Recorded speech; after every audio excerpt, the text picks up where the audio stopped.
I started a new story that is a fantasy story, but for a much younger audience. I typically write adult fantasy, where it's swords and sorcery and lots of blood, lots of sex, lots of all the things that adults love to do in high adventure stories. And lately, I started doing this kids book, and it's a story that I told orally to my children as they're going to sleep.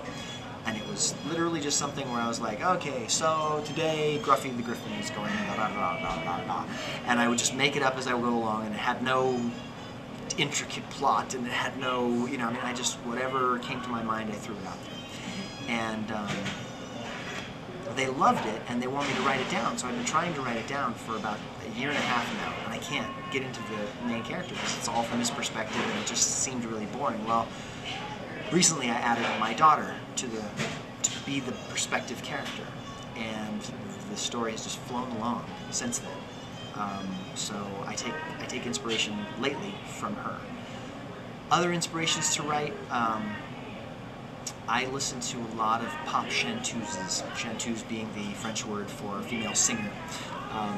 And oftentimes I don't know, I've always loved the female voice, and the sort of divas that we hear on mainstream pop just really kind of put me in a mood to write the kind of stories that I write. So that's definitely a source of inspiration. One that was carefully guarded when I cared more about what people thought of me, and I wanted to be cool, and you can't listen to Britney Spears and be cool, right? I don't care so much anymore. So you listen to Britney Spears now. Anyways, I wouldn't put her at the top of the pop chanteuse.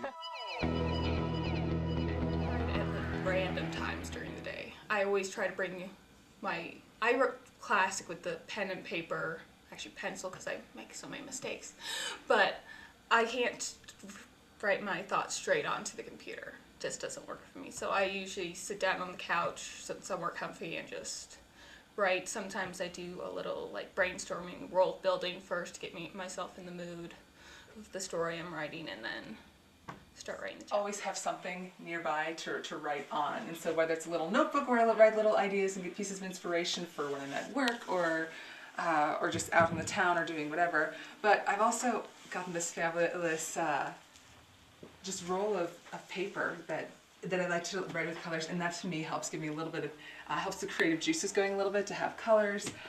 Some of the things that I have, I'll have maps and things and pencils in my timeline and pencils, things that I know will easily change. But I like to have things where I can just write out my ideas, and as I'm trying to, this is especially for if I'm trying to figure stuff out and just get a few things going, and so as I'm trying to make some of the world fit together, and then helps me understand how my world is actually going to work overall. And then of course, you have all of the things that I've been printing off from my computer of little quotes, stories parts of it that I've been writing. One of the things that I find really gives me a lot of inspiration is just being interested in everything and writing down. So learning about political science and theory, one of the things is one of my characters is an emperor, and the main foe is an emperor, and I wasn't quite sure how I wanted him to act as a character and how I wanted to make him. And then I went to the Terracotta Warrior exhibit where I was living at the time, and I saw this great quote where it talked about one of the historians at the time talked about how the first emperor of China didn't understand that the power necessary to take a country and to keep it were one and the same, or that they weren't one and the same. And so I was like, that's how I want my emperor to be. And so he's, in a lot of ways, he's modeled after the first emperor of China. And so I think seeing a lot of those things and looking at other sources for inspiration as well helps me understand my story a little bit better. For me, the hardest part is just to actually start writing in the morning when I'm getting down to type at my computer. A lot of times my mind is going so many different ways, and I'm trying to think of this story over and over again. But once I just sit down and just start writing, then it's...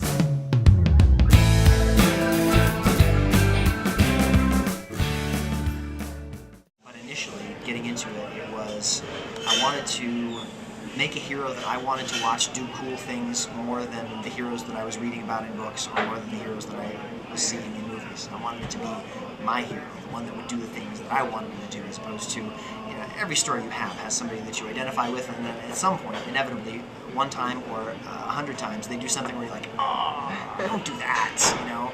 And I wanted to create the character that would come to that cusp and go, yeah, do that. Which, interestingly, the more that I've gotten into craft, I've realized that that's probably a way to make the character more boring. You need to have them do those things where the reader is like, oh, don't do that. But mostly, I love to write. I mean, I love the idea of creating something larger than life, creating a character that can do more than I could ever do, or do what I do, but 10 times better. I don't think I ever wanted to change the world with my writing. I just wanted to write stories that people got excited about and helped them, perhaps like I was helped.